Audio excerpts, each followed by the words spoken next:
Time is running out for Mercedes to save its Formula 1 season, and time is running fast. Lewis Hamilton had the worst afternoon of his 16-year decorated career, finishing 13th at the Emilia Romagna Grand Prix. Mercedes' season has been full of more ups than downs, and at the moment, everything just seems to get worse with every passing week for Mercedes. There have been talks that the Mercedes car, the W13, will get a big upgrade at the Miami Grand Prix. But will Mercedes get the necessary upgrades done before the fifth race this season, and will the new upgrades solve the porpoising issues that have dented the team's success so far? Stay with us to find out everything about that. Mercedes' major issue so far since the season started has been porpoising, an aerodynamic problem that affects Formula 1 cars to generate downforce through the ground effect, thereby causing high-frequency bouncing on the straights, and it has forced Mercedes to run the car higher than planned, which automatically affects its aerodynamic performance. Everyone in the Mercedes team, from their boss Toto Wolff to Hamilton, Russell, and many other people associated with Mercedes, has admitted that the W13 porpoising issue is where the problems lie for Mercedes' season. For a team that's dominated F1 for over a decade, its best position so far is third place. The hope for Mercedes and its engineering team is that by reducing the aerodynamic load on the car at the rear, the porpoising will not be triggered as easily.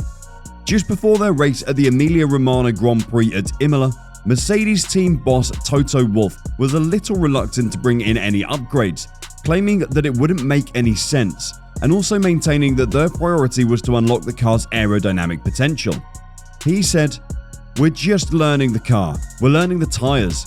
Nothing we did this weekend has unlocked aerodynamic potential or has reduced the bouncing. We're still in the same place. That's why it doesn't make any sense to bring upgrades, because you're confusing yourself even more.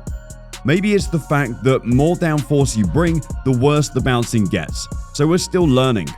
But things took an ugly turn after the race at Imola, as the porpoising issue was there for all to see, and even though the team had shied away from it for a long time, it just couldn't be ignored any longer. Lewis Hamilton and George Russell finished 13th and 4th place respectively, and even though the season is still long, it appears only a miracle would see Mercedes finish ahead of their fierce rivals Red Bull or Ferrari. Even Wolff has changed his stance and has now called the W13 undrivable. George Russell echoed his boss's comments after finishing 4th in the Emilia Romagna Grand Prix. He complained about the porpoising issue and asked Mercedes engineers to find a lasting solution to it. "I really hope we find a solution, and I hope every team struggling with the bouncing finds a solution, because it's not sustainable for the drivers to continue. This is the first weekend I've truly been struggling with my back, and almost like chest pains from the severity of the bouncing." When asked why Mercedes are having it worse with the porpoising issues compared to the other cars, team boss Toto Wolff said that compared to the other cars who are also porpoising down the straight, Mercedes is carrying it towards the high-speed corners, and to counter it, the car is losing downforce and pace. Andrew Chauvelin also echoed his sentiment. "Lots of people are suffering with this problem, and we know that lifting the car is a way of alleviating it." But while Andrew Chauvelin has made it certain that changes needed to be made, he didn't seem like he knew when those changes would come. He said, "We're not expecting to solve this overnight, but if we can get a clue that we're going in the right direction, that we really got to the bottom of what is going on, then we'll be quite pleased that we're just moving on the right path." He further stated that a lot of work is being done by Mercedes engineers to better understand their porpoising problem, and if they can control it and engineer it out of the car. But after that performance, it seems like Mercedes have no choice but to make the changes before the Miami Grand Prix if they want to stand any chance of salvaging anything this season. He said, "Hopefully soon, maybe as soon as Miami, we can start to bring some parts to the car that will hopefully give us an indication on whether we're moving in the right direction." The German car manufacturer, whose best position so far in the driver ranking in the F1 this season is 4th place after their races at Bahrain, Australian Grands and the Emilia Romagna Grand Prix respectively, is hoping that things could change at the Miami Grand Prix. With the fundamental problem causing Mercedes' terrible performance as described by Toto Wolff might have been the porpoising issue. They also have another problem in tyre warm-up, which Toto has now claimed might be interlinked.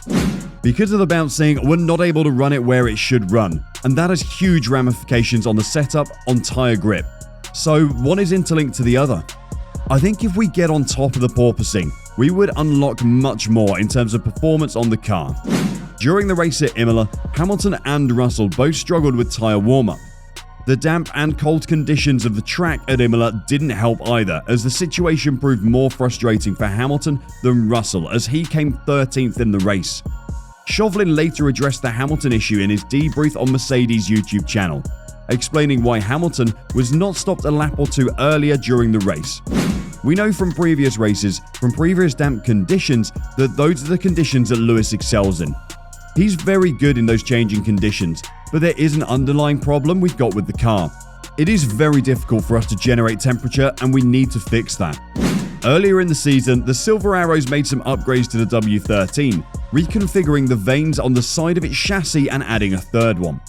But the biggest surprise was when they decided to design the car with no side pods.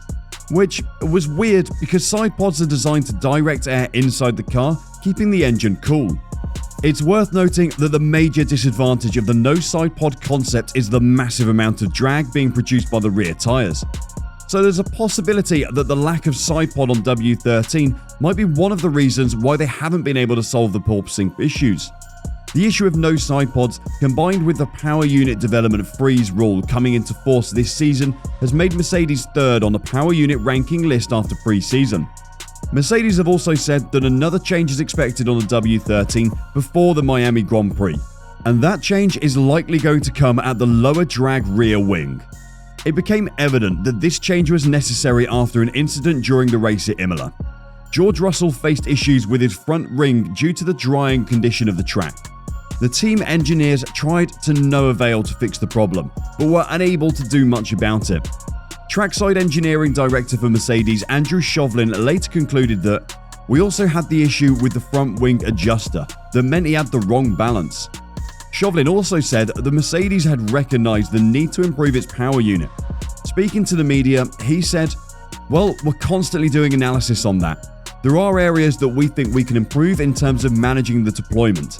However, it's a homologated unit now, so you can only do things for reliability.